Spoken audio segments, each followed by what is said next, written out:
Hello, everyone, and welcome to this episode of Ignition Time. The Republicans have shredded the Democrats' $3.5 trillion stimulus plan and called it as reckless because of surging inflation across the country. Welcome to this episode of Ignition Time, everyone. My name is Dr. Nitin Chhoda.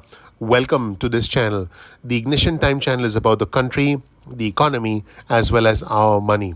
Here's a headline of an article on your screen from Fox Business. Republicans excoriate Democrats' $3.5 trillion spending plan as reckless amid surging inflation. Republican lawmakers have essentially latched on to the higher than expected inflation to slam President Biden's plan. Here's a quote from Senator Lindsey Graham, the Republican from South Carolina. He said this, standing alongside 5 other Republican senators. This is a liberal wish list. And how does it add to inflation? Well, spending $3.5 trillion is not a good idea when you have an inflationary economy. So, why are Republicans saying this? Well, folks, some new data came out in the past few days that reveals that prices for goods and services jumped by the most in 13 years.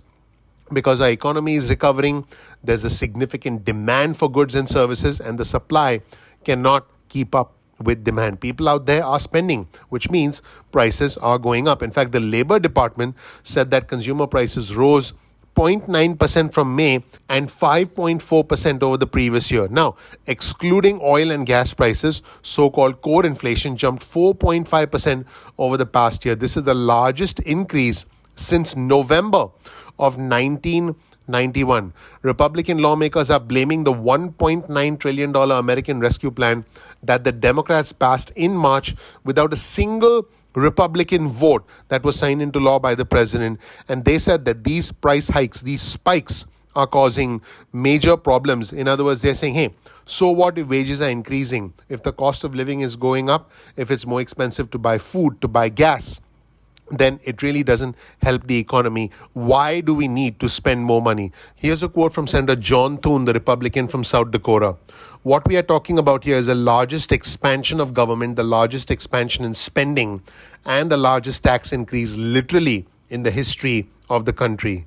John Thune said, I quote, "It is a reckless, radical agenda, and the American people are going to end up paying for it." Folks, despite all of this, President Biden, the White House, and all the Democratic lawmakers are continuing to push forward with a reconciliation bill that is going to include $3.5 trillion in spending over the next decade in order to expand the social safety net. Now, what they want to do is to try and make sure that this is paid for by new taxes on wealthy Americans and corporations, but they are trying to push through several aspects of their agenda, including climate change. Here's another quote from Lindsey Graham. "It's going to be a nightmare for the American people if this reconciliation bill passes." So as you can see, he's not happy with it. He also said it will take an inflation problem that we have today and pour jet fuel on it. Pretty incredible comments from Lindsey Graham. Also, President Biden is standing firm with his position, and he's arguing that government investments would curtail rising inflation rather than cause more inflation. This is what President Biden said. "If we make prudent multi-year investments in better roads, bridges, transit systems, and high-speed internet, a modern, resilient electric grid, here's what will happen. It breaks up the bottlenecks in our economy. These steps will enhance our productivity, raising wages without raising prices. That won't increase inflation.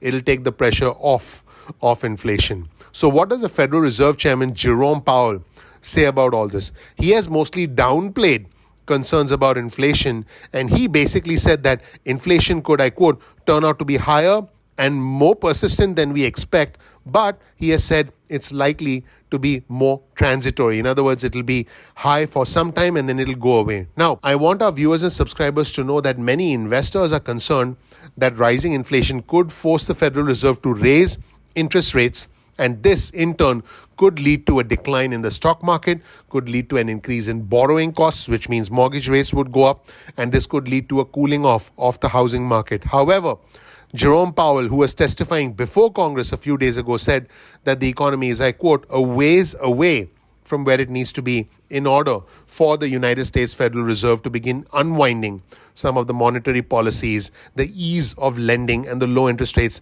that have been put into place as a direct result of the pandemic. Where do you stand with all this? Do you support what the Republicans are saying, or are you in favor of what the Democrats are doing, which is trying to increase spending to try and, in the words of President Biden, ease up the bottlenecks in the economy so that we can get back to maximum productivity?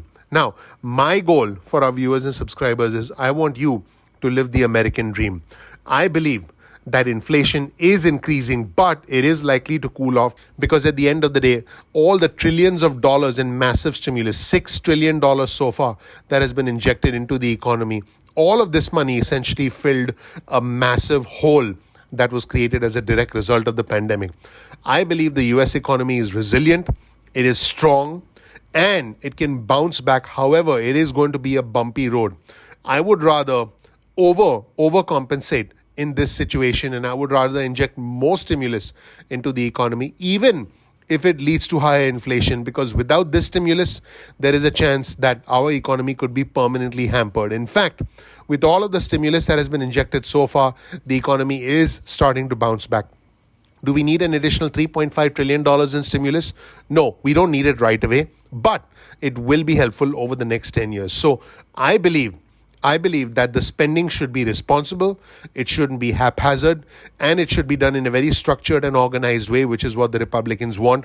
Now, should we do $3.5 trillion in spending over the next 10 years, or should it be under $1 trillion? Well, that is something that our lawmakers will have to figure out, and that is where the combat between the Republicans and the Democrats will intensify over the next few weeks, leading to what I believe will be a bipartisan infrastructure package and a reconciliation package that will include the most ambitious aspects of the Democratic agenda. I believe we will see that towards the end of the summer or early in the fall. Please click the like button. Please subscribe. Please enable notifications. My name is Dr. Nitin Chhoda with Ignition Time. I want you to know that I work very hard on this channel to bring you the latest news, and I will always do my best to bring you the latest news and the truth wherever the truth might lead us. Thank you so much for watching. Again, please click the like button. Please subscribe. Please enable notifications. I would really appreciate that.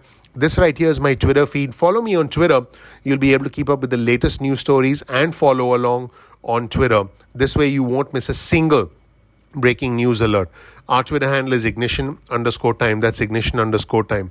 Thank you so much for watching. One last time, please click like, please click subscribe. I'm looking forward to seeing you in the next episode of Ignition Time. Don't forget to enable notifications as well. Thanks. I'll talk to you soon. Bye.